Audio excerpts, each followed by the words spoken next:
Now through Cyber Monday, Christianity Today is half price.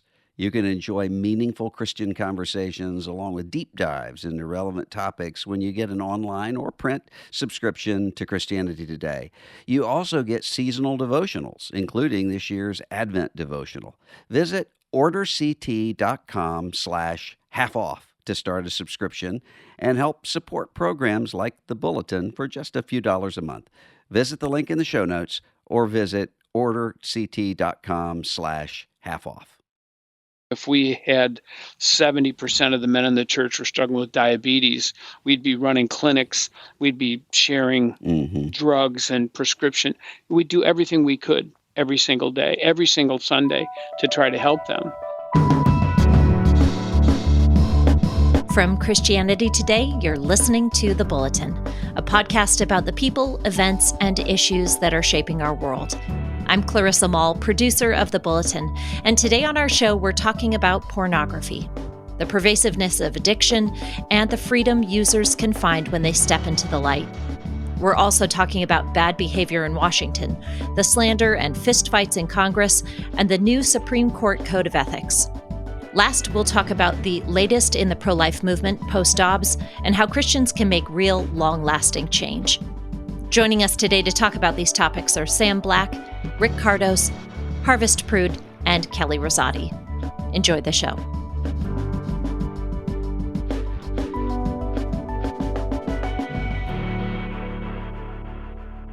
Welcome to The Bulletin. This is Russell Moore, and I have to say, where, oh, where are you tonight? Why did you leave me here all alone? Mike Cosper is in Israel somewhere on a special project, and Nicole Martin is preaching right now and said, I don't think I'll be finished in time. So it's just me, but with some amazing guests to talk about some really important stuff this week. I'm not one of those people to bash the press, and I hear a lot of people who do that often. But sometimes I can know on the basis of a story that I do know something about. If something is just especially ignorant, I know, okay, this person just doesn't know the world that he or she is writing about or speaking about. And I felt that way this past week with some of the reporting that came out about Speaker Mike Johnson. Of course, a lot of people are wanting to find out about him and wanting to talk about him because he was not very well known nationally before he became Speaker of the House.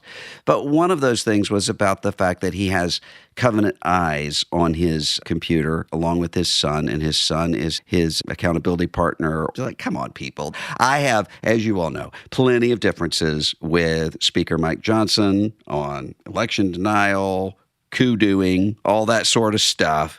But not this. This, as a matter of fact, should be something that we hear even more about in American life, because what we're going to be talking about today is the issue of porn, an issue that I don't know a single congregation that is not grappling with this issue. We have with us today two people who have been working, helping churches and families and people to deal with it in the right way. Sam Black is the Director of Recovery Education at Covenant Eyes, the program that we were talking about a few minutes ago.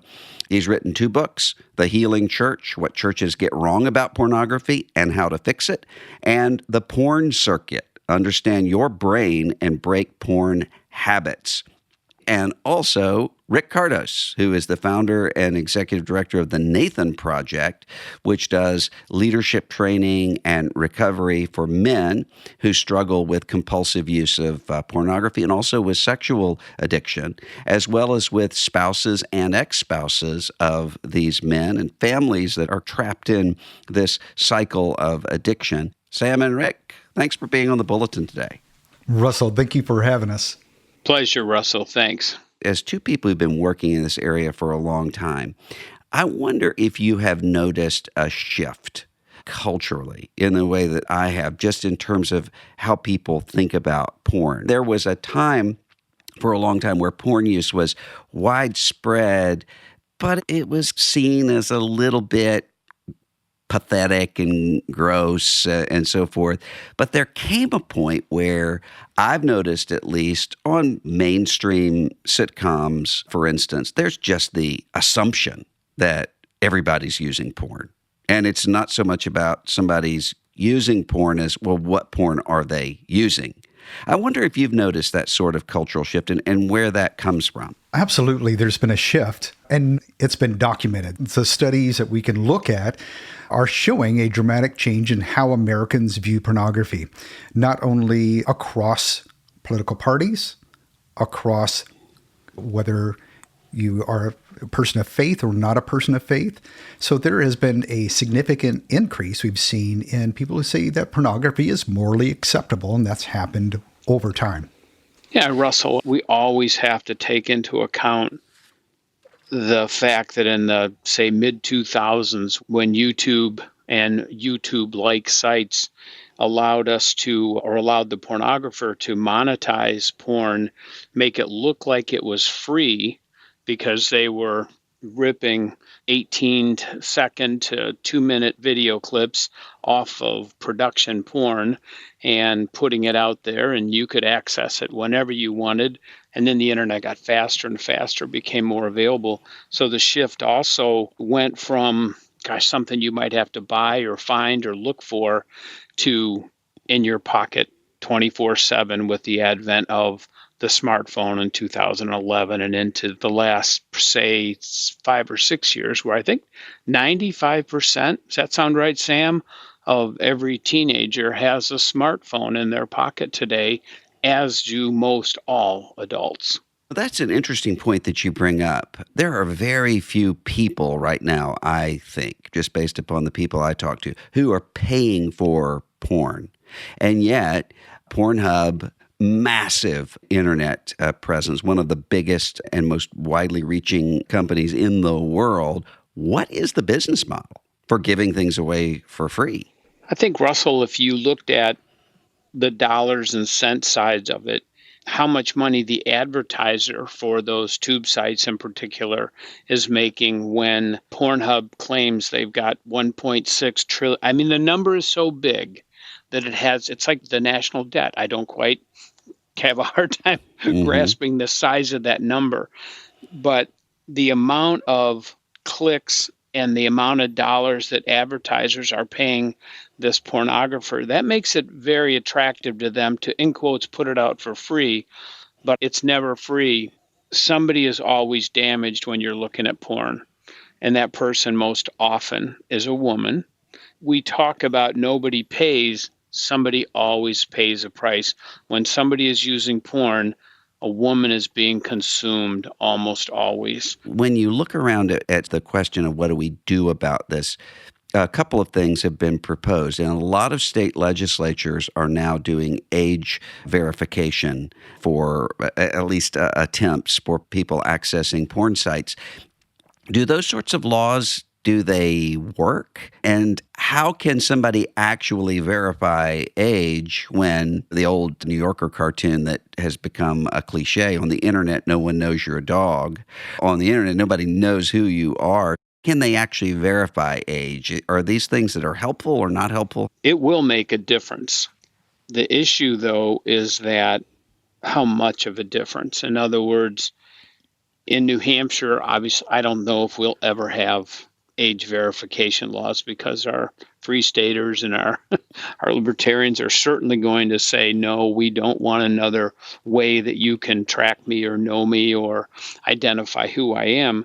But also, when you made the comment that on the internet, you don't know if I'm a dog, today I would say they know so much more about you already. In other words, when we all talk about the algorithms that are tracking and looking at everything we say and do, and then sending us advertisements and sending us invitations to do this or that or see this or see that, social media particularly, they're bragging about how much they know about you. And to think that today you go online and look at pornography and people don't know that somehow there's a secret, that you're not visible to whomever and however, numbers of organizations I don't mean to say ridiculous. Yeah, I do. It's ridiculous. Everybody knows that you're looking at porn if you're looking at it online, and yet you think it's a secret. And that's one of the big lies Yeah. that we want to combat over and above age verification.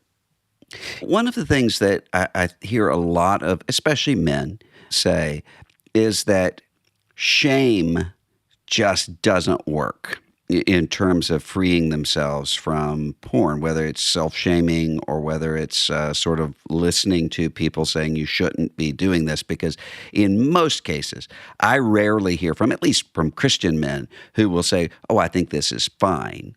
In almost every case, they will say, I think this is awful. I don't know why I keep doing it. I don't know how to stop. And I find myself in this kind of shame cycle, and I keep returning. How do y'all counsel somebody or counsel churches as they're ministering to somebody like that to break free?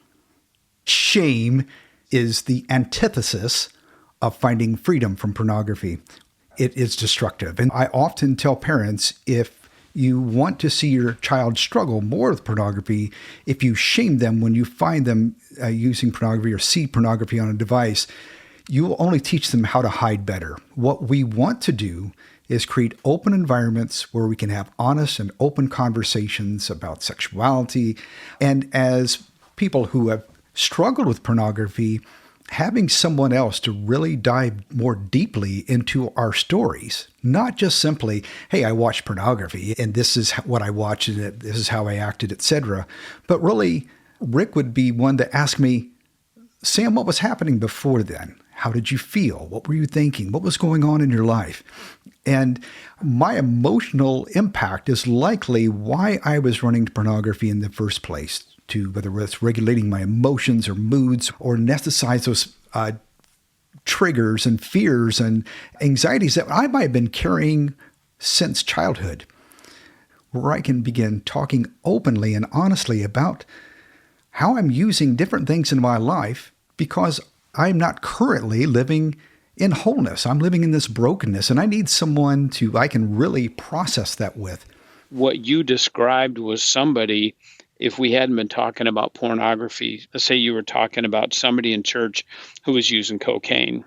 Mm-hmm. What you described was somebody who's an addict. And gosh sakes, in the church, we do not like that word. We don't want to call.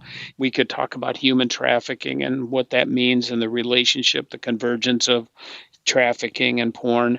But basically, the man saying to you, I'm struggling with an addiction. And the church, most often, the answer is pray more, seek help, maybe get a counselor. But in the church, we're simply not equipped to help the addict who is using porn. And if the numbers are correct, and unfortunately, I'm almost certain they are, because there's too many surveys, too many Barnas and this one and that one and Pew Research that say between 65 and 70% of the men are using pornography in the church. I only work in the church. I think the number's even higher on the outside. But as we get younger, as we hit that Gen Z and that 11 to 26 and the millennials, the numbers I think go up. And in the Gen Zs, it may be as high as 90% are using porn or looking at porn. And when I say using, intentionally searching out pornography with the intent of feeling lustful, of moving towards many times solo sex, towards masturbation, and to the place where they can't stop and they're addicts. So we have a church full of people who are struggling with an addiction, and we are woefully unprepared to help them. Somebody told me one time, if we had 70% of the men in the church were struggling with diabetes, we'd be running clinics, we'd be sharing drugs and prescription. We'd do everything we could every single day, every single Sunday, to try to help them. And yet something that can separate us from our Lord can physical, emotional, and spiritual death per se. And we're not getting after it in the church. We mentioned the parent who finds maybe an adolescent son or daughter accessing porn and doesn't want to overreact and create that sort of shame cycle that we talked about, but also doesn't want to underreact and just act as though this is just a part of life. How would you counsel that person to thread that needle? I direct them to what I think are some well-researched and well-written resources, and there is a plethora of them, one of which is Covenant Eyes. There are resources on there that are age appropriate, what to say, how to say it, how to respond. There's a gentleman now, John Ford, a gentleman from another ministry, Be Broken, who's got a book that is excellent that talks about how to have that talk. Pure Hope, another organization, just published, gosh sakes, it's 20 years in the making, a guide to parents how to talk to their children about it. The big issue, I think, is not just what I say to parents, it's what I say to pastors, is that you've got to help teach those parents that their kids need to choose to not use. Choose to not use. It's inevitable. 100% of those kids between, say, 6 and 14, in their lifetime, they're going to see porn. They are not going to be able to avoid it. And they're going to have to make a decision to say, no, I don't want to see it. But that means we have to talk about it. It has to come from the front of the room, and it has to be an open dialogue on a regular basis, not the sex talk at church once a year. Yeah, so one of the things I would highly recommend is a parent take a pause. If you've found your child or teen watching pornography, there's no reason to say, hey, we're going to pause for a minute. Let's put this device away. And I want you to know that I love you. And we're going to talk about this later, but not right now, because your emotions are high. And I want you to be able to, us to have a good conversation about this. You don't have to reinvent the wheel. This has been planned out for you. And one of the things I really want to encourage parents to do is to begin having an ongoing conversation and start young. And I think often parents don't take any action at all because they believe 5 myths. And the first myth is, my kid is a good kid, and they would never be curious like I was curious, right? And number 2, if my child saw it, they would just look away. And we miss out on the whole neurology about how impactful it is on that child's brain, that it's very hard for a child to look away. Number 3, the measures I have in place are good enough. And that's typically we say, I look over my child's shoulder now and again, and that's good enough. Number 4, we don't have to worry about our girls. We only have to worry about our boys. And number 5, myth number 5 is, if I talk to my child about pornography or sex, they would just become curious and go searching for pornography. Yeah, that's a big one. Yeah. And that's not the case. Every professional I talk to, the counselors I speak with, when we provide our children meaningful information that helps support their sexual development and understanding, they become equipped to help you as a parent protect themselves. So the child is actually engaged in, hey, I know what's happening here. I can see what's coming at me. I can make choices based on how I've been taught and discipled. Yeah, one of the myths that I speak to whenever I'm in front of a group, particularly when we're speaking about the youth, is the fact that sex is the main content of pornography. And I think that's a misnomer. Violence against women is the main content of pornography today. Try to imagine a young man or a young woman seeing porn for the first time, and probably between 50 and 60% of the time, it's significant violence against women inside of that pornography. A woman, a young girl, a teenager, she sees intimacy and violence together and thinks that's what girls like. That's what these women are saying feels good. A young man sees it and thinks that's what I should do. Just to think about that frightens me and should frighten all of us, that our children are growing up thinking that there is a significant relationship between intimacy and violence. We have much work to do. I'm very thankful for the two of you, Sam Black and Rick Cardos. Thanks so much for talking to us today about this really important topic. Thank you, Russell, for having us. Russell. What a blessing. and we will be right back on the Bulletin.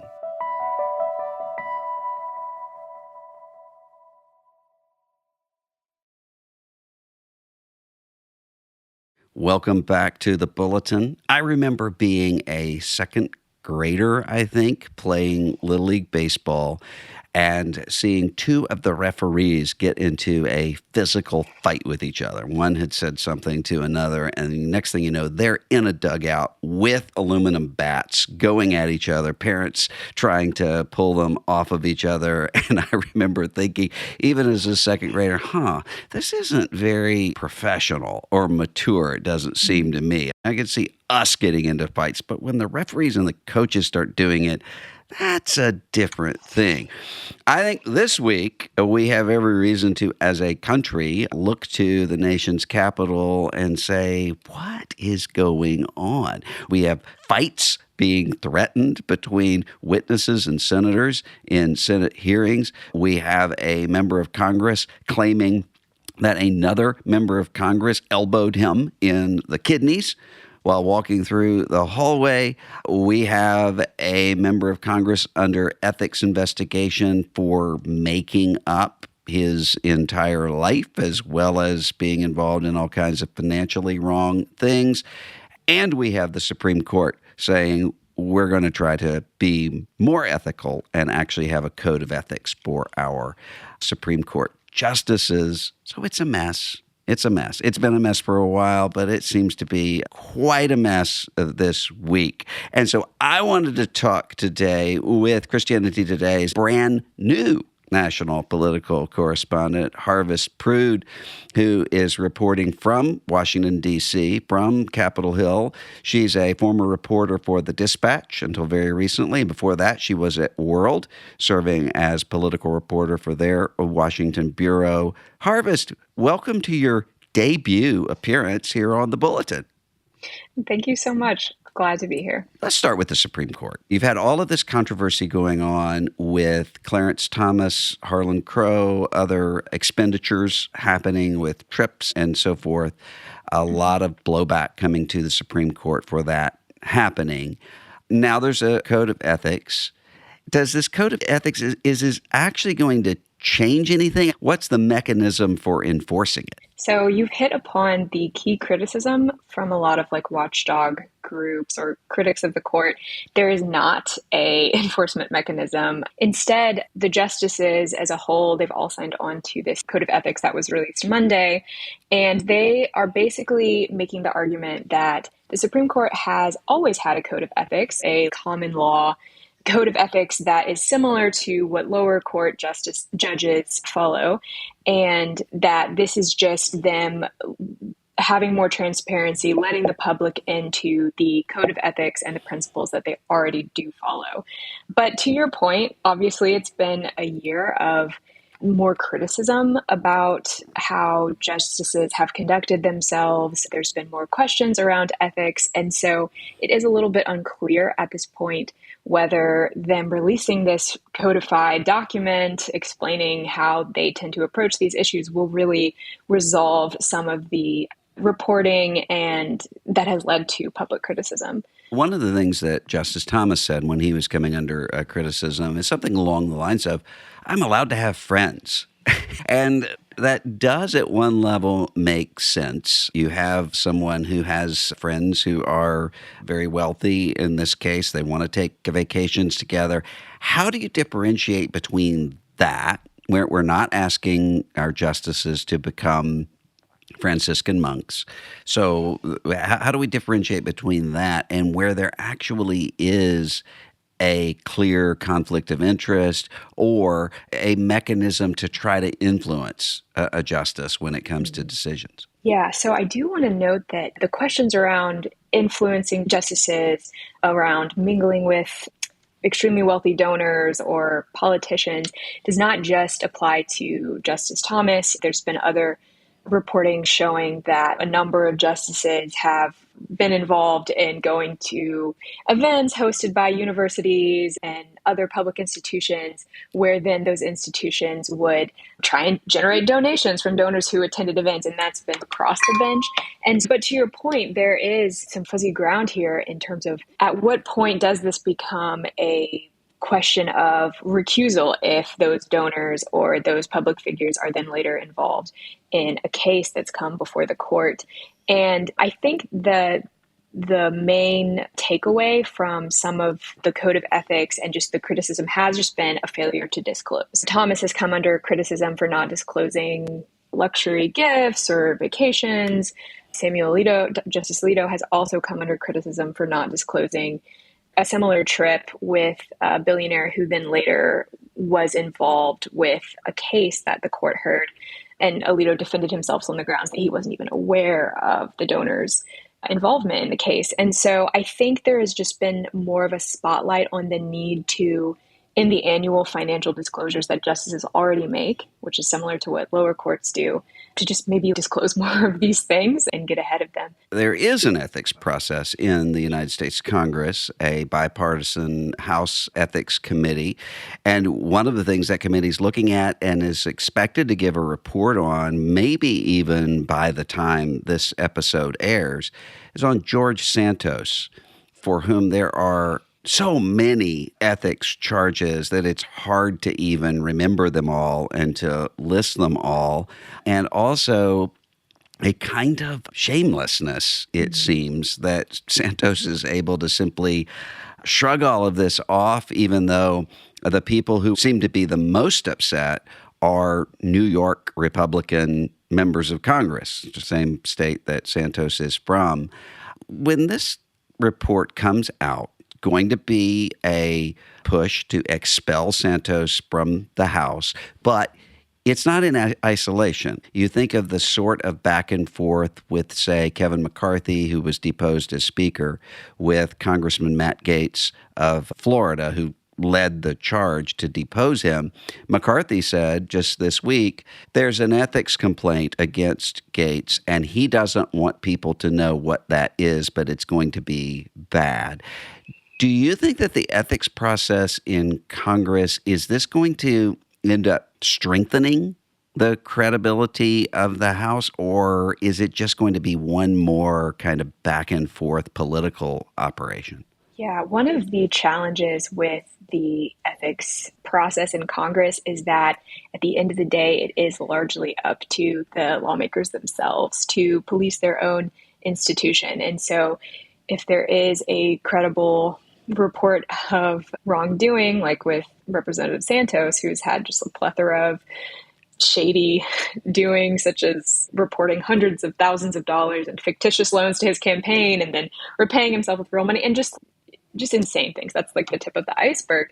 And the problem is that Republicans have an extremely small margin of power in terms of seats, and lawmakers are, especially in leadership, they're not incentivized to push out or rally their colleagues around pushing out colleagues who have been found to do wrongdoing, because it jeopardizes their own hold on power, their own ability to get things done. And as unpleasant as that may be to say, unfortunately, it has been how it has worked in the past. Though we have seen some cases in the past where a lawmaker had just done something indefensible that their colleagues would pressure them to resign, or we saw something like that with Nancy Pelosi pressuring or basically calling for a California Democratic freshman lawmaker to resign after there was some sexual scandal, and the lawmaker did resign. But it's often almost a matter of conscience, like how when shamelessness is the operating principle,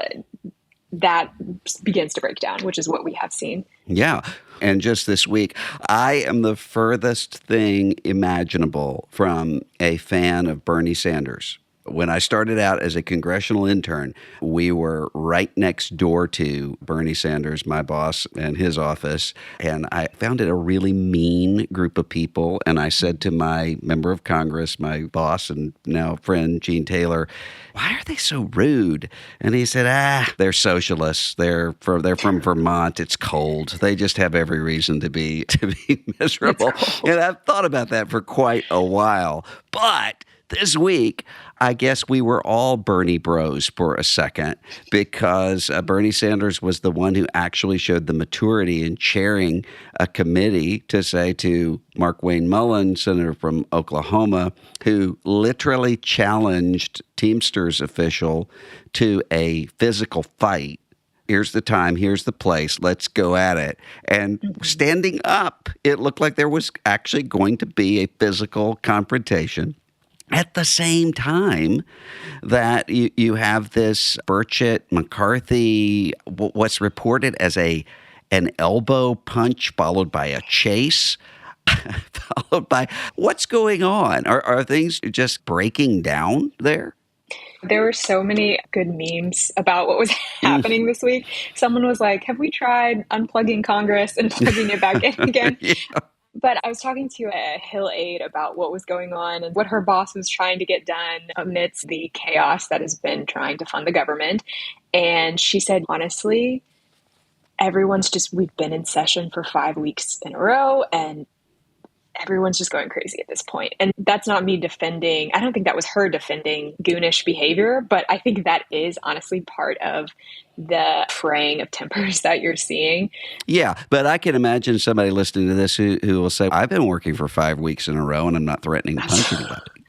Absolutely. And you know what? They would be right. I definitely do not think we should hold elected officials to lower standards of behavior at all. That was just her insight into what was going on. But it was pretty disconcerting to see Senator Mullin, who is a former MMA fighter as well, offering to duel, essentially. And we've obviously had that at times in American history, but hopefully have moved in a more civil, Yeah, it's hard to make the case that we've really moved far away from Aaron Burr at this point. Yes. Harvest Prude, national political correspondent at Christianity Today. We are going to be expecting your wisdom guiding us through what we can only imagine is going to be an acceleratingly crazy time in this Congress. So thanks for being with us today. Thanks so much for having me. And we will be right back on The Bulletin.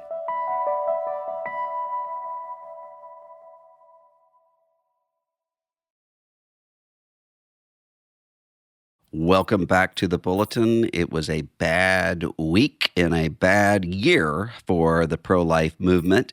Voted rather overwhelmingly to adopt a constitutional provision protecting right to abortion all the way through with no restrictions, while at the same time, Virginia, with Governor Glenn Youngkin arguing that a 15-week ban on abortion would be the moderating position that most people could agree on, ended up not just not winning the state Senate, but also losing the General Assembly altogether, which means there won't be abortion legislation in Virginia. And with that, exit polling consistently showing that people are opposed to the restrictions on abortion, and it looks like the opposition to the pro-life movement has accelerated in public opinion quite a bit since the Dobbs decision reversed Roe versus Wade. So I wanted to talk today to somebody who knows more about this than anybody I know. And that is my friend Kelly Rosati, who is the president of KMR Consulting. She's a lawyer. She was a vice president of community outreach at Focus on the Family for many years and was the co-founder with me of something called Evangelicals for Life, where we would gather every year to around the March for Life to talk about a pro-life, whole life ethic. And we'll talk about what that means in a few minutes. First time I ever met Kelly Rosati. She picked me up at the airport, she and another friend of mine, in a car that had hay in it because she'd been transporting a horse in the car. And I just said, I love it. I am completely comfortable as a Mississippian with this Colorado Western world here. So we have worked on a lot of things in the years since then. Kelly Rosati, thanks for being on the Bulletin for the first time. It's great to be here with you. When you look at a year or so ago when the Dobbs decision reversed Roe, I think there were a lot of people in the pro-life movement who were very exuberant and were able to say, okay, now we're going to be able to actually advance the cause. Here we are. It looks like one of the things that we're getting out of that is an even more robust pro-choice movement. Why do you think that is? I think in many ways we have tragically missed the mark. And I think we need to do a really big pivot in this post-Dobbs world if we are actually going to accomplish the objective, which brings a question to mind. What in fact is the objective? Is the objective in the pro-life movement, in our movement that we've been a part of for so long, is it to save lives? Is it to end abortion? I think for a lot of people, they would say, yeah, that's the goal. But unfortunately, what I think we've seen in some quarters after Dobbs is that for some people, the goal is to win and to say we won and to say we had a victory at the Supreme Court. And at the end of the day, when you see the kind of backlash we've seen from those who support abortion rights, combined with the lack of support from evangelicals for women who are facing unexpected pregnancies, and you just have a recipe for a very losing situation in my view. And I think there were definitely folks who kept trying to raise the alarm to say, we are not ready. We are not ready for a post-Dobbs world. We might win and we might be able to do, which by the way, I think is very important. I do believe in legal protection and human rights for unborn children. But I think the way in which we've gone about that has actually put us back quite a ways in this movement. I'll say one other thing that's probably very controversial. The pro-life movement's willingness and desire to link arms with one of the most unpro-life sounding presidents in the history of the United States of America, one of the cruelest and most dehumanizing president we've ever had in terms of his rhetoric.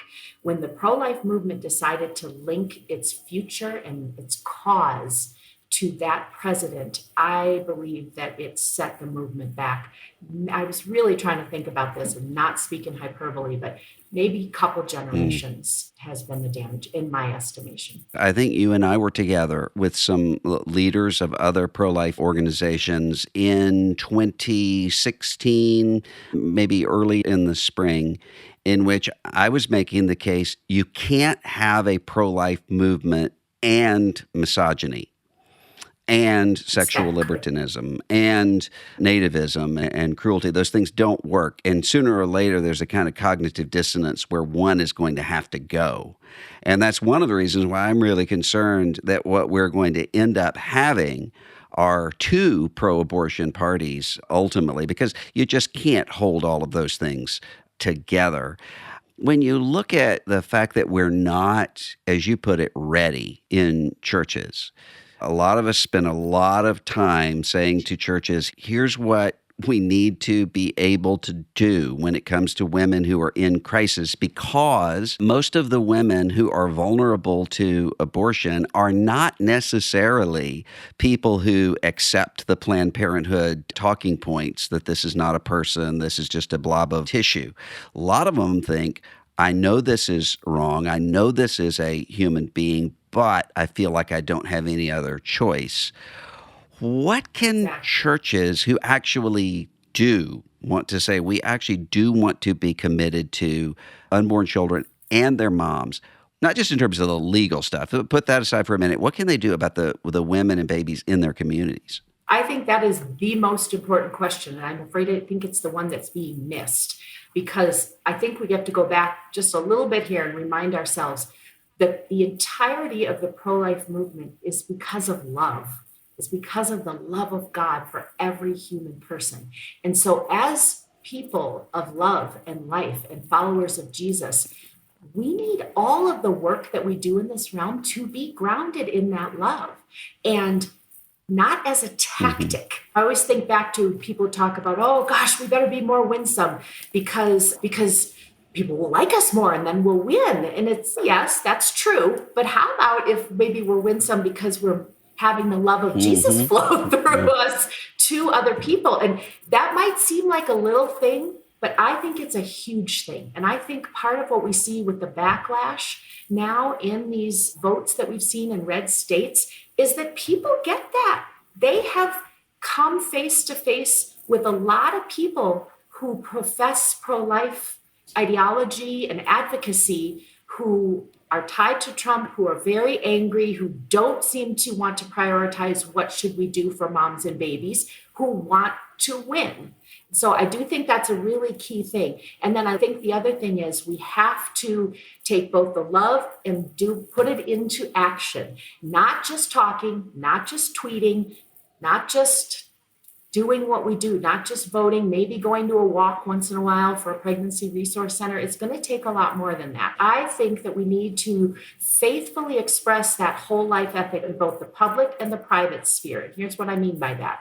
When we say whole life, I don't think people always understand what we mean. So when I say it, two things. One is holistic support for mom and baby. And I'm going to come back to that tangibly, what that could look like, what in my opinion, would be really necessary things we'd have. And then the other thing is in the private sphere, in our churches. So as it relates to our churches, I very much encourage getting involved with a ministry like Embrace Grace, for example, that is focused on the love of Jesus and being able to minister to women where they're at with the struggles they have, to support both mom and baby, to make sure that our love in action represents the same concern for the life of mom as it does for the life of baby. We can do that well. We can do it today. We can do it all day long. It's a matter of resource and prioritization. And for people in churches and for church leadership, and I'm sympathetic to this. There's so much we could possibly do. If being pro-life is a significant part of who we want to be in our churches, I think baseline practical support has got to be there. It's got to be prioritized. It's got to be funded. And we've got to see love in action and not just in word and vote and tweet. What would you say to somebody who's listening to this who says, okay, I want that. I'm in a congregation where I'm not in charge, but I'm here. I don't know what to do. How do I start? The thing I always encourage people in churches to do is don't take something to a pastor and ask him to do it. He's pretty busy. Work on it yourself. Gather with your friends. There's nothing more exciting than working for what God is doing in the kingdom with a group of friends, locking arms and doing it together. This is very serious work. To really be in the trenches of this is so much less tidy than I think a lot of us wish our lives could be, and have maybe been told they should be. I think the way that you and I first, many years ago, started working together was on the issue of orphan care and adoption and foster care and those related things. We're at a time now where we've had a good 15, 20 years of some of us who've been working in this area.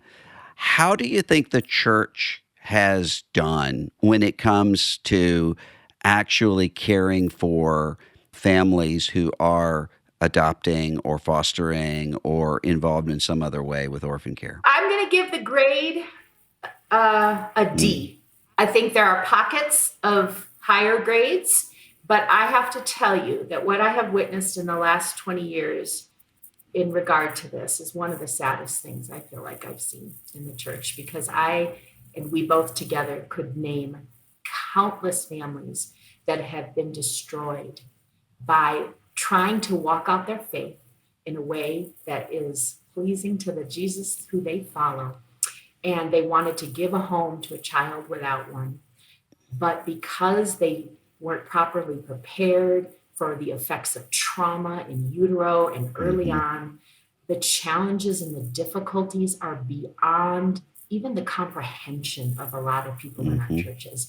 And I think that when that happens, people get afraid and they don't know what to do. And so again, I have sympathy and empathy for pastors because I get it that this is hard. But if you're going to go into orphan care, if you're going to encourage your people to welcome home kids who need families, you cannot walk away from the families. I will never forget the woman I sat with. She and her husband were missionaries for more than a decade. And this woman sat in a booth in a restaurant with me and she wept. And her marriage was nearly destroyed. She was very shaky, and even the bottom line tenets of faith hanging on, forget the missionary business. She was so traumatized herself by what she had been through in trying to support her kids and not getting the support from her church family that encouraged her to take that child in. It was just such a sad thing, and we see it over and over. Now, thankfully, there are absolutely exceptions, super encouraging things happening in pockets, but systemically, not happening systemically. And if you look at all the movement in the orphan care ministry, if you will, particularly on the foster care side, if you look at those global numbers, there hasn't been that much change. So yes, people have stepped forward. Some people have, but most haven't. And therefore, the overall numbers haven't really changed. At the same time, the families that have stepped into this have faced such isolation and discouragement. I don't mean to be negative, but I've just seen a lot of desolation, and it's broken my heart. If you look at those votes that we were talking about earlier, not just the ones over the past couple of weeks, but before that in Kentucky and Kansas and now in Ohio and other places with this almost universally pro-abortion rights moving sorts of popular support in these places. One of the things that I think ought to be most alarming to those of us who are pro-life is not just the vote, but if you look at the demographic numbers and you see where under 30s are and how they're voting on this, and it is shockingly pro-choice and hostile to a pro-life ethic. How do you think that we ought to start talking to Gen Z and beyond that, Generation Alpha? How do we talk to them about this? I have so much that I think is really good news in this regard. And it's, first of all, I think the number one thing that should happen, that I don't have a lot of faith will happen, I'll just be honest, is repentance by their parents and the old people like us who have had this truncated view of life, who have said pro-life is only about unborn children. At the same time, we have nothing to say about maternal mortality or about people who die from preventable death because they don't have access to health care. That's a very basic reality that everybody knows, including those Gen Zers. And they sit there and they go, how come my parents never cared that people don't have health care as long as we have it, as long as our premiums are okay? Gosh, maternal mortality, that's when moms die because they chose life and they're giving birth. And now we have babies who are orphaned. Why aren't we on the front lines of that? I just think they can see the hypocrisy from 10 miles away. So until we repent for it and apologize to them and turn and go in this different direction and say, you know what, we do have to be pro-life for the whole life, not only for preborn baby, for mom, and for all people throughout their lives. And so I think that if we could have some ownership, some repentance, some changing of directions, some repairing, and then going in this different way, I actually think a lot of those folks who do care about justice types of issues could be brought into the fold. I've always believed this, but not until they first see where the elders will go first and admit that we missed it and we didn't get it quite right. And as a result, look at what we're seeing. I think that's the beginning to it all. And I think that if they saw those same people that they've heard preaching at them their whole lives about voting Republican because they're so pro-life, actually being leaders on things and holding fiscal conservatives responsible to allocate funds for desperate moms and babies instead of road builders, I think they would start to pay attention and maybe reconsider. I truly believe that. You think about all of the rooms that you and I were in for all of those years, talking about building a pro-life movement with people who are involved at every level, legislatively and mobilization and other places. We always had some differences among us on some things. But one of the things that we always had in common, and I think everybody, I can't think of a single exception of somebody who was really involved in the movement.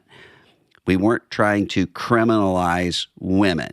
We wanted legal justice for unborn children, but we weren't asking for women to be arrested, imprisoned, or executed. We saw both mom and baby as being victims of an abortion industry that has been creating a culture of abortion for a long time. Since then, I don't know if this is the way you feel about it, but I just get blood pressure as high as it can be when I see often people who have done nothing in the pro-life movement, nothing in orphan care, nothing in crisis pregnancy, nothing in persuasion or in legislation, who suddenly now post-Dobbs want to have what they call often an abolition of abortion, which says what we want to do is to arrest mothers as murderers, in some cases, have them executed.